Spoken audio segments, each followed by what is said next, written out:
this time, it gives me great pleasure to introduce Bill Bowling. In 1991, Bill Bowling was elected to the Hanover County Board of Supervisors and served as a member and chairman of the board until 1995. That's when he was elected to the Senate of Virginia. Mr. Bowling defeated a 20-year incumbent to win that seat. On November 8th of 2005, Bill Bowling was elected to serve as the 40th Lieutenant Governor of the Commonwealth of Virginia. As Lieutenant Governor, Mr. Bowling has promoted a conservative legislative agenda that focuses on the things he believes in, keeping government small and focused on its core responsibilities, keeping taxes low for families and businesses, and making certain that Virginia remains a great place to do business and finding solutions to the challenges that face our state. Please welcome Bill Bowling, the Lieutenant Governor of the Commonwealth of Virginia.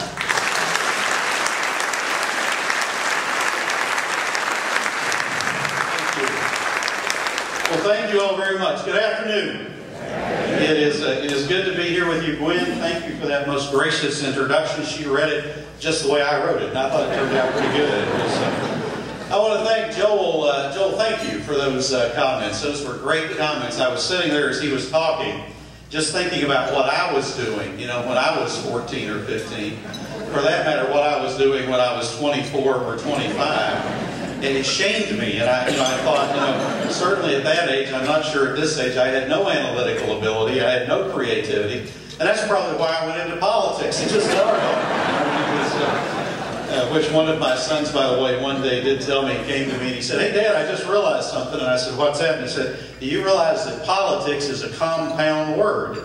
And I said, "No, I didn't realize that." And he said, "Yeah, poly meaning many and ticks meaning blood-sucking creatures." And it was in that moment that I decided I probably need to do something else with the rest of my life. But seriously, Joel, thanks for that story. That was a great testimony to what you've accomplished. And one of the things I kept thinking as he was saying that, and it is absolutely true, one of the great things about living in the United States of America, which I happen to believe is the greatest country on the face of the earth today, is that we're only limited by the limitations that we put upon ourselves. And the truth is, if you dream big dreams, if you work hard, you have a lot of folks helping you out along the way, and the good Lord shines His countenance down upon you from time to time. In America, anybody can grow up to do anything. And certainly, Joel, your comments remind us of that, and they inspire us back to that. Give him another round of applause. That's great.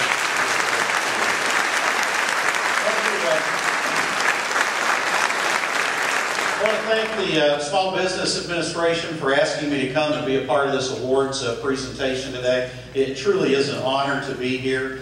I get to do a lot of fun things in my job as Lieutenant Governor, and also have to preside over the Senate, which offsets most of those fun things that I get to do. But none of the things that I do I enjoy any more than being involved in ceremonies like this that recognize folks for the accomplishments that they've made, and especially when that's associated with the business community. Because as Gwen said in her introduction, one of the things that I passionately believe government should be about is making sure that we create and maintain an environment in our country and in our Commonwealth and in our communities where business can prosper and succeed and expand, because it is not only the backbone of our economy, but it's the backbone of our ability to then do all of the other things that folks look to us to do as a government. And when the economy is growing and business is growing, it is that rising tide that lifts all ships. And I always look forward to an opportunity to be a part of an event, especially one like this. We have a lot to be proud of as Virginians. Now, we've got our challenges from time to time, but the truth is that this is a pretty good place to live and to work and to raise a family, and I hope you sense that. I hope you believe that and feel that the way that I do. We are proud of our history and our heritage in this state that in no small way make us who we are. We are proud of the fact that organizations like Governing Magazine have said 2 times running now that we're the best managed state in America. That just doesn't happen. It comes about because of a lot of hard work on the part of a lot of people in a bipartisan kind of a way. Proud of the fact that Education Week magazine just last spring asked the question, where in America today should a child be born that have the greatest chance of success in life? And they concluded right here in the Commonwealth of Virginia, and perhaps most of all proud of the fact that Forbes magazine for 2 years running now has said that Virginia is the most pro-business state in America. And that is something that everyone in this room should take great pride in and great confidence in. I was out earlier this week in Dickinson County doing a groundbreaking for a new investment of Equitable Resources, $200 million investment, 70 new jobs in Dickinson County, which is a great economic development accomplishment anywhere, but especially in a rural community in southwest Virginia.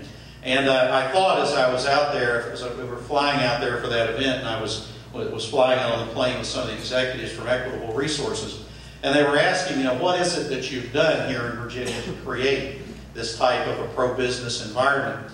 And honestly, some of it just happens to be, where we are. We happen to have a great location, the most northern right-to-work law state, a great interstate system running through our state, the port of Hampton Roads. A lot of what makes this a great place to do business is just kind of the luck of the draw. It's where we happen to be. But the truth is, a lot more of what makes this a great place to do business is conscious decisions that we've made along the way to try to keep taxes low for businesses and for families, to try to have a regulatory system that doesn't crush people under the weight of those regulations, to have a litigation system that isn't as prone to some of the abusive lawsuits that we have in other states. We have made, as a state, a number of conscious decisions that have made this a good place to live and work and raise a family. But I believe our challenge, all of us in this room today, those who serve in government and those who serve in the private sector, the challenge that we have is to understand that just because Virginia is a great place today doesn't mean that it will always be a great place. Because the truth is that we face a number of challenges in our state today: educational challenges, public safety challenges, business and economic challenges, environmental challenges, healthcare challenges. The list goes on and on. They're not Republican challenges or Democrat challenges. They're just Virginia challenges. And the solutions will not be found with ideas that attach themselves to R's or D's. They'll be found by a lot of good, hardworking, well-intended people sitting down and trying to grasp them and find solutions to them. I am confident, as Joel said, that we have the ability to do that as a state. It is recognized in these award winners that we're going to present awards to today, chief among whom, again, I think we should single out Sean Boyer with snagajob.com. Sean, we're certainly proud of your accomplishments, but to be named not just the Virginia Small Business Person of the Year, but the National Small Business Person of the Year. And in fact, we were talking earlier, I think this is about 3 out of the last 5 years in Virginia that we've been able to recognize one of our small business people who have won not just a state, but a national award. That is an amazing accomplishment. It says much about that creativity and about that analytical, entrepreneurial spirit that makes us who we are. And I guess my message to you today is that we can all be proud to be Virginians. But with this ability that we've shown, the ability within the walls of this room and the ability within the 4 corners of this Commonwealth, I am as confident as I am standing here today that despite the challenges that we may from time to time face, if we work together, if we keep our focus on building an even better Virginia, that our best days as a people and as a Commonwealth are yet to come. I look forward to working with you in that effort. Thank you all for being here. Thanks for having me.